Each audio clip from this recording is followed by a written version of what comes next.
ሰዎች የፈጸሙብን ክፉ ነገር የምናስብ ከሆነ እግዚአብሔርን ለማሰብ የምንችልበትን ኃይል እናጣለን። ነገር ግን የአጋንንትን ክፉ ስራ ዘወትር የምናስብ ከሆነ ጽኑዓን እንሆናለን። አንድ ጊዜ በተራራው ላይ የሚገኙ አረጋውያን አበው ወገዳማ አስኬትስ ከአባ መቃርዮስ ዘንድ እንዲህ ብለው መልእክት ላኩ። እባክህ ወደ ጌታ ከመሄድ በፊት እኛ አንተን ለማየት ውጣ፣ ያለበዛ ሁሉም ሰው ሲያዝን ይኖራል። አባ መቃርዮስም ተነስቶ ወደ ተራራው ወጣ። እዛ በደረሰ ጊዜ ሁሉም ተሰበሰቡና አንድ ምክር ንገረን አሉት። አባ መቃርዮስም እንዲህ ማለት ጀመረ። ወንድሞቼ ኑ እናልቅስ፣ እንባዎቻችንም ከዓይኖቻችን እንደ ጎርፍ ይውረዱ። እንባዎቻችን የገዛ ሰውነታችንን ወደሚያቃጥሉበት ስፍራ ከመሄዳችን በፊት ሁሉም ወደ ምድር ተደፍተው አለቀሱ። ከዚያም አባ ሆይ ጸልይልን አሉት። አባ መቃርዮስ አንድ ጊዜ የሚከተለውን ታሪክ ተናግሮ ነበር። አንድ ቀን በበረሃው ስጓዝ የሞተ ሰው የራስ ቅል አገኘሁ።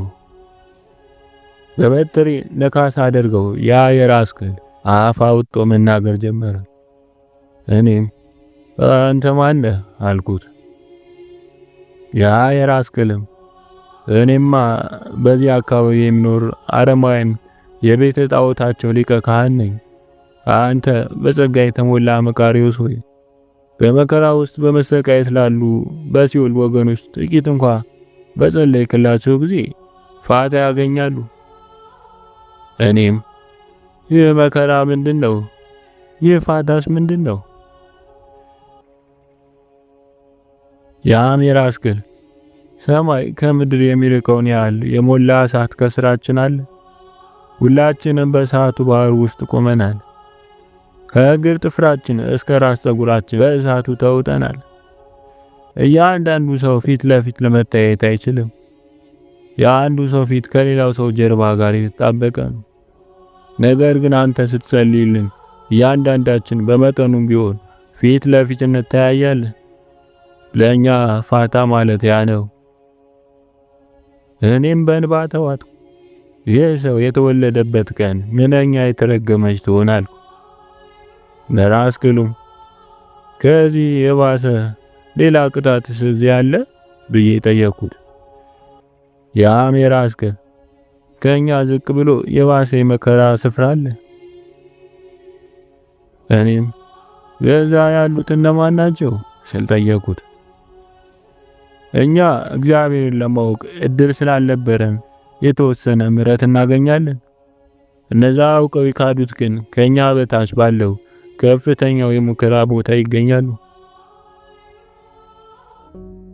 አንድ ጊዜ አባ መቃርዮስ ረዱን አስከትሎ ወደ ናጥራን ተራራ ወጣ። በመንገድ እያለ ደቀ መዝሙሩን ከእኔ ቀድመ ሂድ ብሎ ላከው። ያም ረድ በመንገድ እያለ የአረማውያን የቤተ ጣዖታቸውን ካህን ሲወርድ አገኘውና ድምፁን ከፍ አድርጎ ኦ ሰይጣን ከየት ትመጣለህ? ያም የአረማውያን ካህን ተመልሶ መጣና ያንን ረድ እስኪሞት ድረስ ደበደቡ። በትሩንም ቀምቶት መንገዱን ቀጠለ። ጥቂት እንደተጓዘ አባ መቃርዮስ ያንን የጣዖት ካህን አገኘውና ወደ እሱ ሮጥ ብሎ አንተ በመንገድ የደከም ሰው እንዴት ነህ ሲል ሰላምታ ሰጠው። ያም የአረማውያን ካህን በጣም ተደንቆ በዚህ መልክ ሰላም ትለኝ ዘንድ ከኔ ምን መልካም ነገር አገኘ? አባ መቃርዮስም አንተማ ራስን በራስህ ማድከምን ሳይታወቅ ራስን በራስህ ታደክመዋለህ። ያም የአረማውያን ካህን በሰላምታ ልቤ ተነክቷል፣ ከሰላምታም የእግዚአብሔር ሰው መሆንን አውቄያለሁ። የሚገርመው ግን አንድ የማይረባ መነኩሴ መንገድ ላይ አግኝቶኝ ሰደበኝ። እኔም ለመሞት የሚያበቃውን ዱላ ቀመስኩት ብሎ ለመቃርዮስ መለሰለት። አባ መቃርዮስም ተደበደበ የተባለው የእርሱ ረድ መሆኑን አወቀ። ያም ካህን በመቃርዮስ እግር ስር ተደፋና መነኩሴ ካላደረከኝ በቀር አልተውህም። ከዚያም ያሬድ ተደብድቦ ወደ ተጣለበት ስፍራ ወጡ። በትከሻቸው ተሸክመው በተራራው ላይ ወዳለው ቤተክርስቲያን ወሰዱት። በዛ ተራራ የሚገኙ አበው መቃርዮስና የአረማውያን ካህን በአንድነት ሲመጡ ባዩ ጊዜ ተደነቁ። ያንንም ሰው አመነኮሱት። በእርሱ ምክንያት ብዙ አረማውያን ተጠመቁ። መቃርዮስም አንዲት ክፉ ቃል መልካሙን ሰው እንኳ ክፉ ታደርገዋለች፣ አንዲት መልካም ቃል ግን ክፉን ሰው መልካም ታደርገዋለች ይል ነበር። ልጄ ሆይ ጌታን ለማገልገል ስትነሳ ነፍስህን ለተጋድሎ አዘጋጅ፣ ልብህን አጽናው። ማንኛውም ነገር በትዕግስት ተቀበለው። በየቦታው ማንኛውም ነገር በመልካም ተቀበለው። ማንኛውም ነገር ያለ ፈቃድ እግዚአብሔር አይፈጸምምና የእግዚአብሔርን ፈቃድ ለመፈጸም የምትሻ ነፍስ ከሁሉም በላይ ትዕግስትን፣ ጽናትንና ተስፋን ገንዘብ ለማድረግ መጋደል አለባት። ከዲያብሎስ ዘዴዎች አንዱ በመከራችን ሰዓት እንድንፈስ ማድረግ ነው። በዚህ ጊዜ በእግዚአብሔር ላይ ያለንን ተስፋ እናሟጥጣለን። እግዚአብሔር በእርሱ ተስፋ የምታደርግ ነፍስ እግዚአብሔር አይረዳኝም እስክትል ድረስ በመከራ እንድትንገላታ አይተዋትም። ቅዱስ ጳውሎስ ከሚቻላችሁ መጠን ይልቅ ትፈተኑ ዘንድ የማይፈቅድ እግዚአብሔር የታመነ ትታገዙም ዘንድ እንድትችሉ ከፈተናው ጋር መውጫውን ደግሞ ያደርግላችኋል ብሏልና። ሰይጣን ነፍስን የሚፈትናት በሚፈልገው መጠን ሳይሆን እግዚአብሔር በፈቀደለት መጠን ነው። በበቅሎ ላይ፣ በአህያ ላይ፣ በግመል ላይ ምን ያህል ሸክም መጫን እንዳለበት ባለቤታቸው ያውቃል። ሸክላ ሰሪውም በእሳት ውስጥ ረጅም ጊዜ በመቆየት እንዳይቃጠሉበት የእቱን ሸክላ በእሳት ውስጥ ለምን ያህል ጊዜ ማቃጠል እንዳለበት ያውቃል። በሌላም በኩል በሚገባ ከመጠንቀራቸው በፊት ከእሳት እንዳይወጡም ያደርጋል። ሰው ስለ ገንዘቡ ይህን ያክል ካወቀ እግዚአብሔርማ ምን ያህል ያውቅ። በእርግጥም በእያንዳንዷ ነፍስ ላይ መጫን ያለበትን የፈተና መጠን ያውቃል። ስለዚህም እያንዳንዱን ለመንግሥተ ሰማያት ብቁ ያደርገዋል።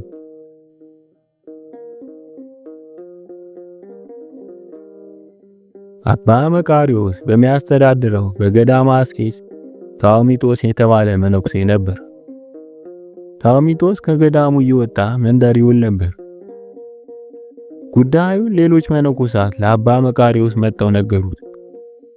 አባ መቃርዮስ ግን ልጄ ንጹሕ ነውና ስሙን በከንቱ አታጥፉ ብሎ መለሰላቸው። አባ መቃርዮስ ዝም ሲለው ጊዜ አንድ ቀን ታውሚጦስ በመንደር ያለች ወዳጁን አስከትሏት ወደ ገዳሙ መጣ። መነኮሳቱም ለአባ መቃርዮስ ነገሩት። አባ መቃርዮስም የመነኩሴው ድፍረት ለመሸፈን የሚያስቸግር በመሆኑና ለሌሎችም ኩፋሪያ ስለሚሆን ብዙ መነኮሳትን አስከትሎ ድምጽ እያሰማ ወደ ታውሚጦስ ባት ሄደ። ታውሚጦስ አባ መቃርዮስ ወደ እርሱ እንደመጣ ሲያውቅ በልጅቷ ላይ ቅርጫት ደፋባት። መቃርዮስ ግን የተሰወረውን ይመለከት ነበርና የሆነውን አወቀ። ስለዚህ በቅርጫቱ ላይ ተቀምጦ ፈልጓት አላቸው። ተከትለውት የመጡት መነኮሳት ቢፈልጓት ጧት። አባ መቃርዮስም ንጹሕ ልጄ ለምን ታሙታላችሁ? በሉ ውጡ፣ የማጫውተው ነገር አለኝ አላቸውና ወጡ። መነኮሳቱ ከወጡ በኋላ ልጄ እንዴት ሆነ ትኖራለህ አለው። በአንተ ጸሎት ጾር ጠፍቶልኛል ሲል ታውሚጦስ መለሰ። አባ መቃርዮስም እኔ በ80 ዘመን ያልጠፋልኝም። ወዲያውም ልጄ ሆይ ፈጣሪ በአንተ ላይ ከመፍረዱ በፊት በራሱ ላይ ፍረድ። ታውሚጦስም በፈራ ነው እንጂ በልጅቷ ላይ ቅርጫት ደፍቼባታለሁ፣ በቅርጫቱም ተቀምጠህባታል። አባ መቃርዮስም ልጅቱን ከቅርጫት ውስጥ አውጥቶ ለምን ይህን አደረግሽ? እርሳቸው አመጡኝ፣ ምን ላድርግ አለች። ታሚጦስንም እንዲህ አለው፣ ከአሁን በኋላ ውለህ ተመገብ፣ የዮሐንስን ወንጌል አታስታጉል ብሎት መክሮት ሄደ። አባ መቃርዮስ ከባቱ ወጥቶ ሲሄድ ድንጋዮች እየተከተሉት መቃርዮስ በምድር ላይ እንደ አምላክ ሆነ ብለው አመሰገኑት። አባ መቃርዮስ አንድ ጊዜ የሚከተለውን ተናገረ። በገዳመ አስኬትስ በነበርኩ ጊዜ ሁለት እንግዶች መጡ። አንዱ ጢሙ የተንጀረገገ ሲሆን ሌላው ገና ጢም በማውጣት ላይ ነበር። ወደ እኔ መጣው አባ መቃርዮስ የት ነው ብለው ጠየቁኝ። ከእርሱ ዘንድ ምን አላችሁ ስል ጠየኳቸው። ስለ እርሱና ስለ ገዳመ አስኬትስ ሰማን፣ ስለዚህም ልናየው መጣን ሲሉ መለሱልኝ። እኔ ነኝ አልኳቸው። እጅ ነሱኝና እዚህ መኖር እንፈልጋለን አሉኝ። ገና መከራ ያልቀመሱና በቅንጦት ያደጉ መሆናቸውን ተመልክቼ እዚህማ ለመኖር ይከብዳቸዋል አልኳቸው። ታላቅየው እዚህ መኖር ካልቻለን ሌላ ቦታ እንሄዳለን አለኝ። ወዲያው ለራሴ ለምን አባርራቸዋለሁ? ለምንስ የመሰናከያ ድንጋይ ሆንባቸዋለሁ? በቦታው ያለው መከራ ራሱ በፈቃዳቸው እንዲሄዱ ያደርጋቸው የለምን ብዬ አሰብኩ። ከዛም መልሼ ኑ ለራሳችሁ በዓት ስሩ አልኳቸው። ቦታውን አሳየንና አንዲት በዓት እንሰራለን። እኔም መጥረቢያ፣ ዳቦ የሞላበት ቅርጫትና ጨው ሰጠዋቸው። ድንጋይ ማውጫውንም ቦታ አሳየዋቸው። ከዚህ ጥቂት ድንጋይ ውሰዱ፣ በዛ ረግረግ ስፍራ ጥቂት እንጨት አምጡ፣ ከዚያም ጣራ ስሩለትና እዚህ ቦታ ኑሩ። ይህን ስላቸው መከራውን ተሰቅቀው ይሄዳሉ ብዬ ነበር። ይባስ ብለው ግን ምን አይነት ስራ መስራት እንዳለባቸው ጠየቁኝ። እኔም ገመድ መስራት ነው። ከረግረጉ ስፍራ ጥቂት ሰሌን አመጣውና እንዴት እንደሚሰሩ አሳየዋቸው። በዚህ ሰሌን ቅርጫት ስሩ፣ ለጠባቂዎችም ስጧቸው፣ ለእናንተም ዳቦ ያመጡላችኋል። ከዚያም ትቻቸው ሄድኩ። የሚገርመው ግን ባለማመንታትና ባለመሰልቸት ያዘዝኳቸውን ሁሉ መፈጸም ጀመሩ። ለ3 ተከታታይ ዓመታት ወደ እኔ ዘንድ አልመጡም።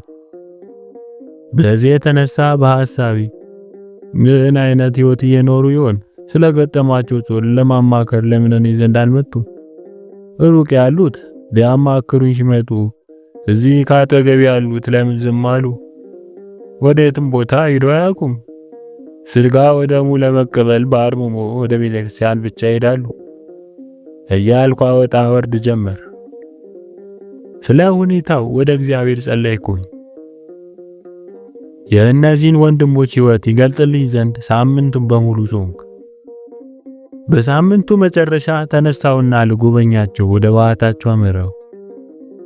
በሩን ሳንኳኳ ከፈቱልኝና በአርምሞ ሰላምታ ሰጡኝ።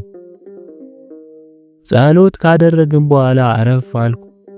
ታላቅየው ለታናሹ ምልክት ሲሰጠው ታናሹ ወጥቶ ሄደ።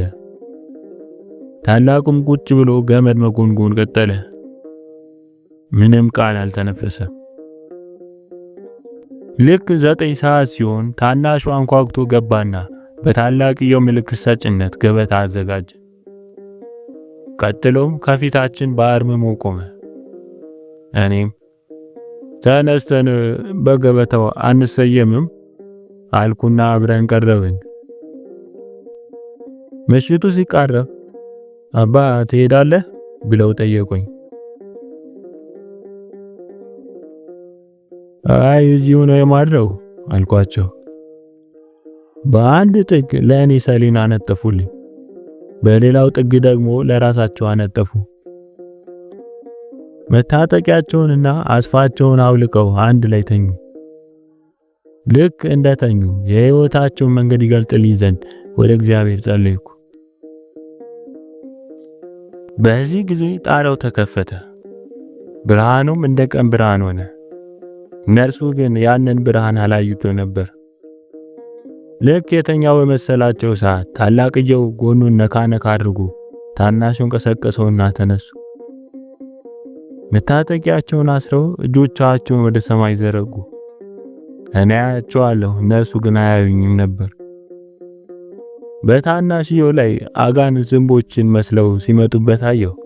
ጥቂቶች በአፉ ላይ ጥቂቶችም በዓይኑ ላይ አረፉ።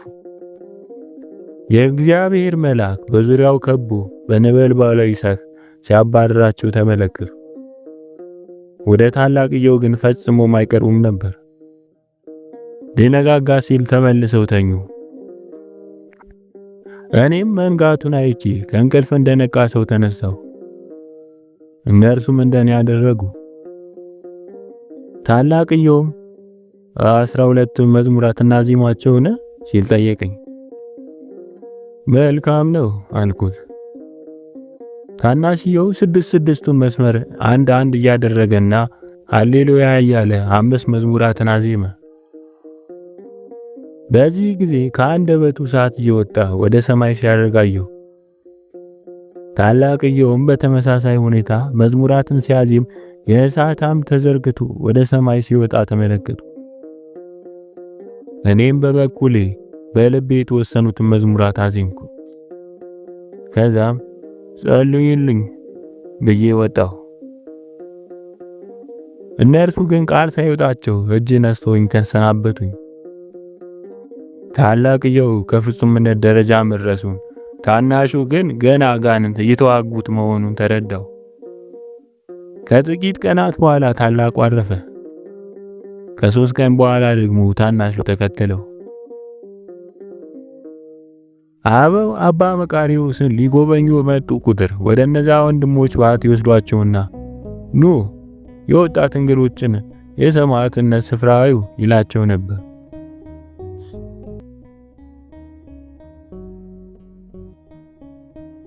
አንድ ጊዜ አባ መቃርዮስ ከባቱ ውጭ እያለ ሌባ መጣና ያለውን ንብረት ሁሉ በግመል ላይ ይጭን ጀመር። አባ መቃርዮስ ሲመጣ የቀረውን ንብረት በመጫን ሌባውን ረዳው።